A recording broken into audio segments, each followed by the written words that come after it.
Okay, hello. This is going to be lesson 4 for the beginners EPP, and the two blocks that I've sent you this week. We're going to start off with the first one, the curved Dresden. I wanted to look at how to actually get curves into your paper piecing, so this seemed a pretty good block to start with. You've got 2 sheets, so make sure you print out both sheets and cut all these pieces because these are going to be your paper pieces. So usual things apply as before. This one here, you've got 4 of these. So I've alternated the shapes here because I think it just gives it a little bit more interest. You could, if you wanted to, continue so that every single one of your pieces was a curved petal. This is another favourite design of mine. I think Dresden plates always look so pretty. So this one is as we've done before because we've been working with diamonds. So this isn't going to seem unknown. Don't worry about this bottom section here. I did say on the thing, don't cut out this circle, because when we put it all together, we're going to match it here, not here, down the bottom. Okay, so it's not going to matter how it looks down the bottom end here, and we're not going to fold it up over either, because we're going to put something in the center which is going to cover all those raw edges. Okay, so with this one we're on straight edges, so I'm just going to run around this as a reminder. So like I say, leave that bottom edge, don't worry about that. Again, I'm using printer paper. I know some people use thin card, but I think if you're using a decent weight printer paper, I just tend to find it easier. Just don't pull, you can see what happens. So keep it nice and flat and just be gentle when you're bringing your fabric over. So into the first corner, and no dog ears here because it's that diamond shape that we are on, but there is a dog ear here at the top. Okay, so make sure you've got that, and that when you look on the other side you can tuck it out of the way to see that you've got a nice sharp point going on there, because as we know, girls and boys, points win prizes. So take that one out as well. I've done most of the other pieces. I just wanted to quickly run round and show you these, and then we'll get on to the main event, which is the curve. There are lots of different ways of doing curves. This is one of the first ways I was taught, and if I am paper piecing, I tend to stick more or less to the same method. There is a way of doing it with freezer paper, but I'm saving that for another day because there's only so many curves going on around here. So in a way it's easier to stick with what you've got. So we've got one of those done. So now let's move on to the curve. Now down in that bottom end, it's nice and easy because obviously we're on a straight as we go up here. Nice simple straight edge. Going to end up pulling that thread out. Okay, when you get to where the curve starts, you'll feel the curve starting, and that's when you then start pulling it over. And can you see what I've done? I've just made a little tuck there, and then I've curved it over with my nail as I go around it. Now as I go round, that excess, look, gives me another little pleat. Okay, now as with all paper piecing, I don't care how many stitches you have to use and what it looks like to wrangle this fabric where you want it to be. So rather than just doing the usual sort of big stitches going round, you notice I'm kind of going back on myself every time here so that I can pleat it in, and I'm going back to catch. If I haven't caught that pleat and I don't think that's smooth enough, then I will go back in and take another stitch. But again, I'm using my thumb to roll that fabric over, and I've rolled it again there. So again, look, you can see that I've got a little puff of fabric there. So use your thumb now to get that pleat in and go round until you get to the end. And you may, and this is a case of practice, but you might find that you need to sort of go back and revisit that curve. So like I say, I don't care how many times you go round. I'm just about going to have enough thread here. I should have started with this one, shouldn't I? There we go. Down to the bottom. And then just anchor it. Like I say, I am not going across the bottom because that bottom bit is just going to be all hidden and I'm not going to see it. Okay, so we've got a fairly, and I'm holding it against the white, you can see we've got a fairly smooth curve going on. Now when this block is finished, it is going to be stitched onto, appliqued onto another block. And at that point, as with most applique, and I'm going to show you some more of that in a second with the second block, if you've got any little bits that you feel aren't quite smooth enough, at that point when you're stitching them on, you can go in with your needle and just pull those little tucks back underneath so that you get a nice smooth curve. But you can see, look, lots of stitching there. And if I bring in the ones that I've already done, again, you'll see quite a lot of stitching, how I've done it to actually tuck in all those stitches and all that excess fabric to get those nice smooth curves going on. Okay, so it's just a case of taking your time, and like I say, once you've done one or two, you'll start to get the hang of it. But again, use that thumb just to roll your fabrics gently over so you're feeling your way all the time as you go round. And I think that's what takes sometimes a little bit of practice, is just getting that technique of feeling your way where the paper is so that you can get that on the top. Now what I've already done with these, I haven't done it with this one I've just done, I've already pressed these. As I said before, once you give those paper pieces a press, it will make it a lot easier. It will hold it in place, but it will also make it a little bit easier to see where those edges are, so where that curving starts. Because when you're matching these up to sew them together, as I said, we are going to match that corner at the top of your straight edge, not the bottom, because look, you can see there's a bit of a gap going on here. So I want to match it here. And if I look on the other side, look, I can see that they're all matching in the same place against that bit there. So start with this pointy one and then start working your way around, because that's the easiest one to see where that point is, and you can match it up so that you can get that curve in place.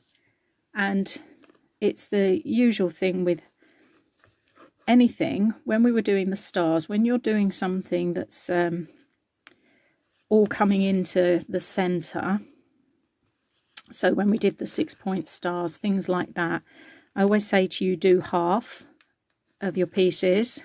So I'm just coming up into that corner ready to start my stitching. Do half of your pieces, then do the other half,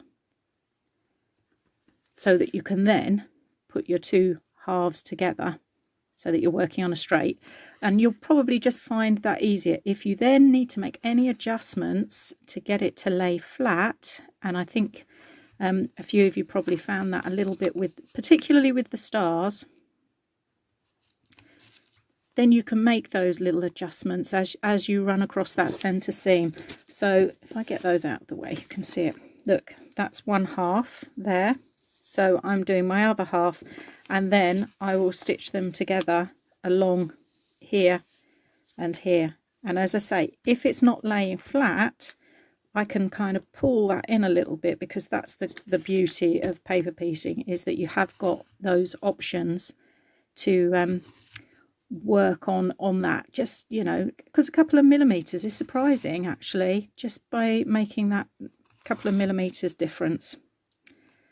Okay, so I would continue stitching down there.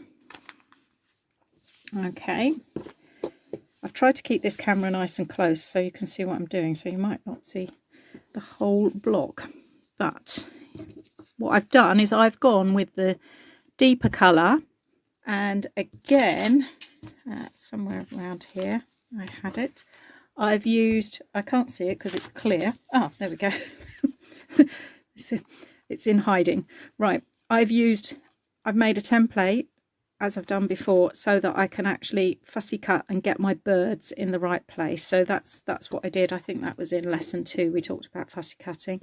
So same thing, I've got my birds in place, and I've done 3 colours because we're working on 12 here, so it's got to be divisible by 12, but you've got those 4 there, which are the very obvious ones to maybe do in a slightly darker colour. So that then gives you this lovely block, and that's another one done, apart from this ugly old hole in the centre where you have a choice of what you want to do. A few weeks back we did that folded flower which went into a hexagon. There is the good old Suffolk puff, which also looks quite nice in the centre, but because we're now going to take a little look at applique, I wanted to just talk about how to make circles to go in the middle of that. So if I was doing a circle that's going to go into the centre of my block, so first of all I need a cardboard template. Okay, when you're cutting, and I hate to sound like I'm teaching my grandmother to suck eggs, but I can remember my first art class at secondary school being shown how to use a pair of scissors and thinking, what a ridiculous waste of time.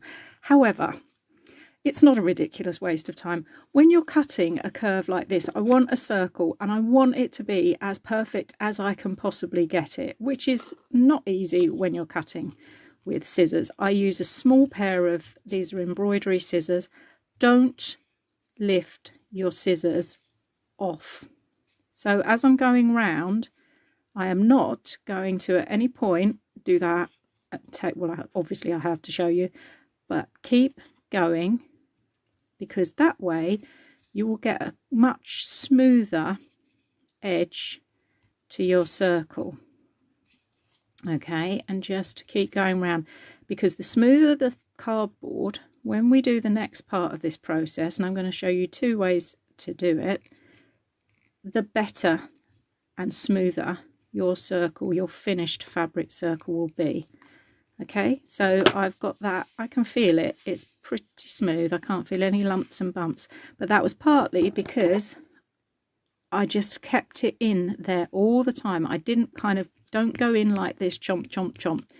Actually keep your scissors and then just move the cardboard. So you're moving the cardboard almost rather than the scissors. Okay, so once you've got your nice cardboard circle cut, I'm then just going to cut myself a circle around it, and I'm going a little bit bigger than a 1/4 inch here, more like 3/4 to a half. Okay, and then I would reach for my next thread.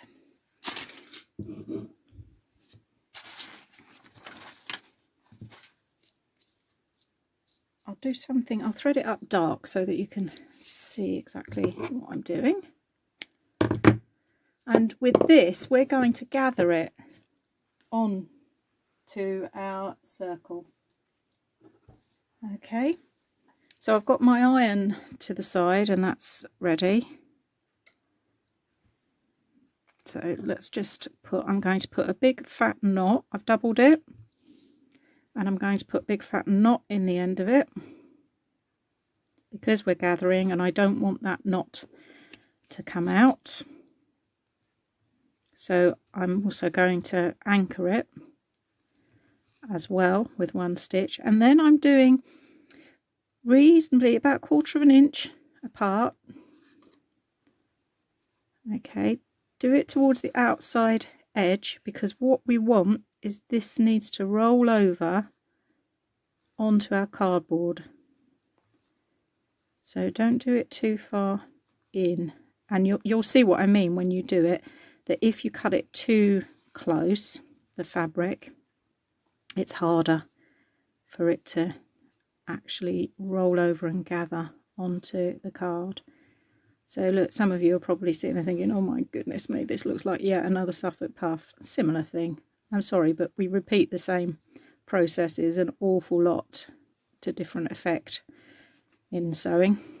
Okay, so once you've got that round, don't pull it up yet because we need to sit our cardboard in and then pull it up.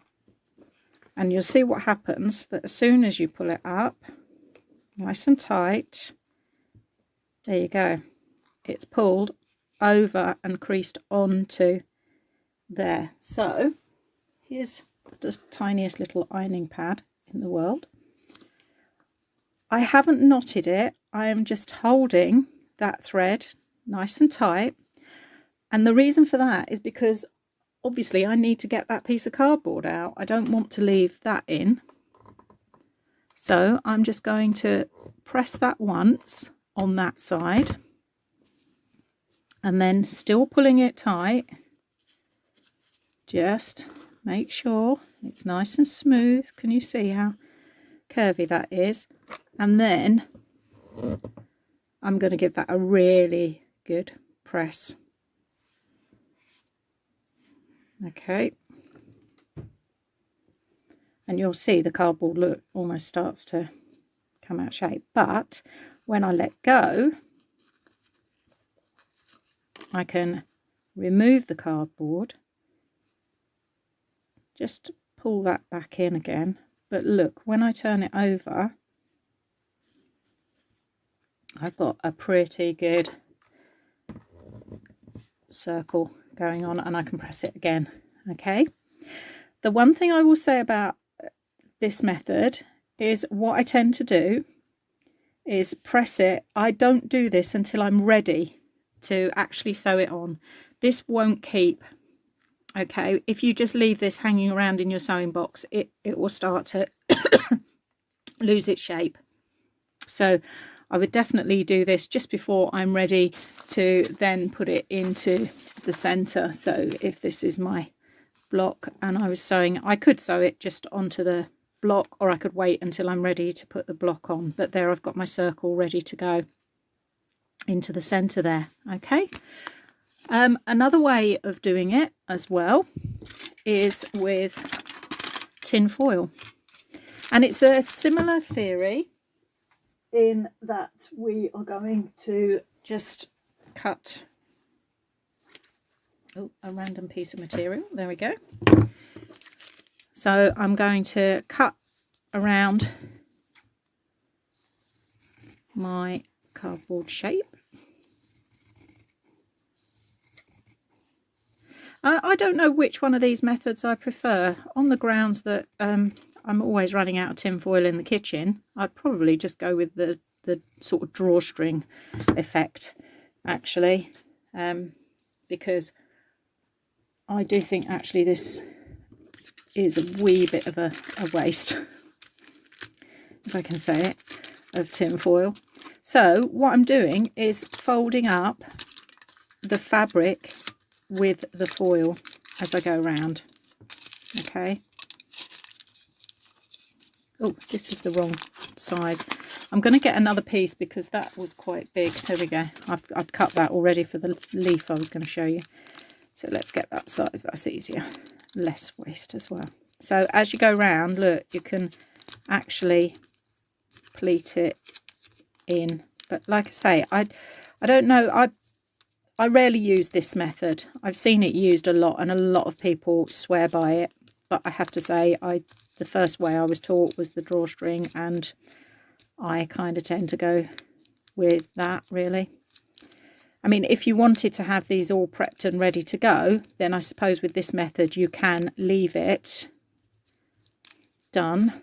So once you've got it all done, smooth your edges as much as you can. And again, back to the iron. Okay, be wary because it will make that tin foil super hot. Do both sides. Okay, and then I would normally let this cool down, but obviously I'm not going to make you wait for that. So without burning my hands, there we go. Okay, so you can reuse your foil as many times as you like, but as I said, same thing applies, that once you take that cardboard out, I'll give it another press, but it will start to lose its shape. So as I say, it's one of those things where I would tend to do them as and when I'm ready to sew them on. But if you like spots, these make really nice additions to, as you can see, if you were doing a block and you just wanted a dot in the middle, and you had some, especially if you had some nice fabric, so you wanted to fussy cut. Okay, so that's looking at that one. And quickly to look at the other block, which I think is pretty self-explanatory. We're back to triangles. So again, you've got 2 sheets, so you 6 triangles, which are going to give you the 6 blocks that you're going to put together. If I put it on that side, you'll see. Coming into the centre. But what I've done to make it look slightly different this time is I've actually used applique petals on here. Okay, so you've got 2 different size petals. You can do the large or the small, it's up to you. And there are there's a separate video showing you 3 different methods of applique, including the tin foil. So I'll and that's on YouTube, on the YouTube channel as well, where I do some little hearts. But same thing, you can either use this method where I have drawn the shape onto interfacing. This is one of my favorite methods, and then I have stitched around it on the machine, trimmed it up, and then turned it through. I'm rushing through it because, like I say, I'm going to send you that separate video where I show it on the actual machine. But for those of you that are not machine sewing, then this is a time when I would say use the tin foil method for the leaf. So again, cut your leaf to shape. Okay.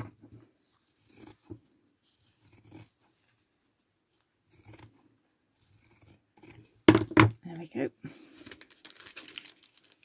And then just start bringing it up onto the card. And you'll go round several times and try and make sure you get your point in here. Okay. Just squeeze it. You do need to have, you'll notice I've used quite thick card this time.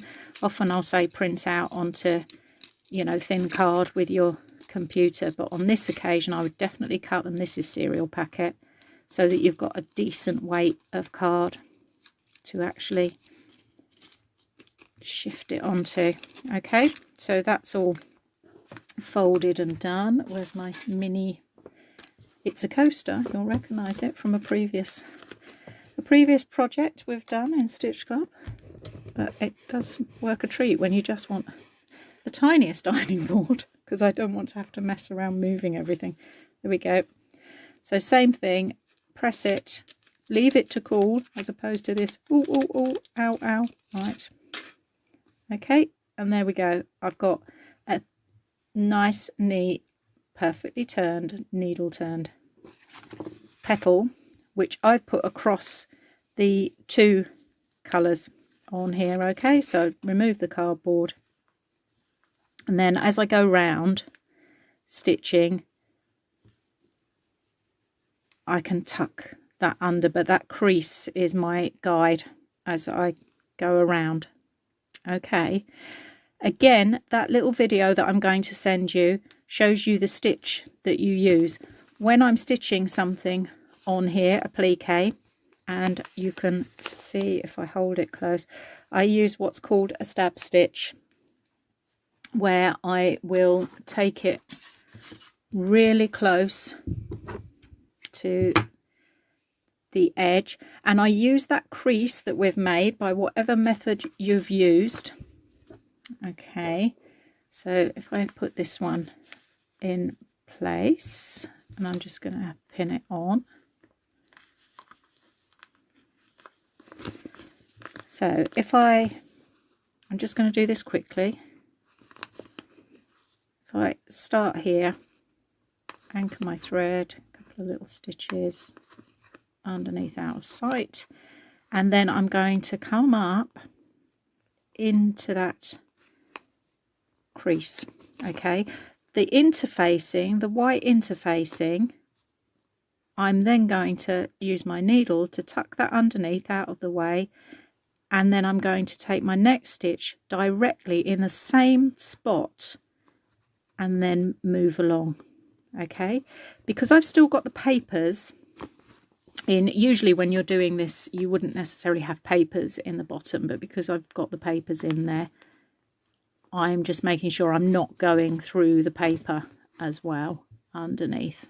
Okay, if you wanted to, what you could do is do a second lot of take the papers out, give it a good press, take the papers out, and then do a little tacking stitch all the way around the edge, and then you're just appliquing onto the one layer of fabrics. Up to you. And you, if you wanted to, you don't even have to put these petals on. You could just use, if you've got really fancy fabrics, you might just want to do the 6 equilateral triangles as they are. Okay, but all the traveling happens underneath, and then that tiny little stab stitch on the top and coming up. I've got a very good match with the thread here, so do try and match your thread on this one. But like I say, that second video on 3 ways to applique does this in sort of more detail, so rather than repeat myself, which I'm sure you think I probably do all the time anyway. So once I've got all of those petals on, then I can go back to one of my methods that I've used and put something in the center. So I've got a really nice daisy going on there. I will show in the next couple of weeks as well how to machine stitch this block, because this is rather a nice block actually, and there is a way of doing this very easily machine stitched to give hexagons on a quilt. Maybe do it as a table runner actually. Okay, so again, you've got that, you've got the Suffolk puff or the hexy flower that we did, so anything like that, and that's just going to give us yet another hexagon. Okay, so I think that's enough to keep you going for this lesson, and we shall return next week.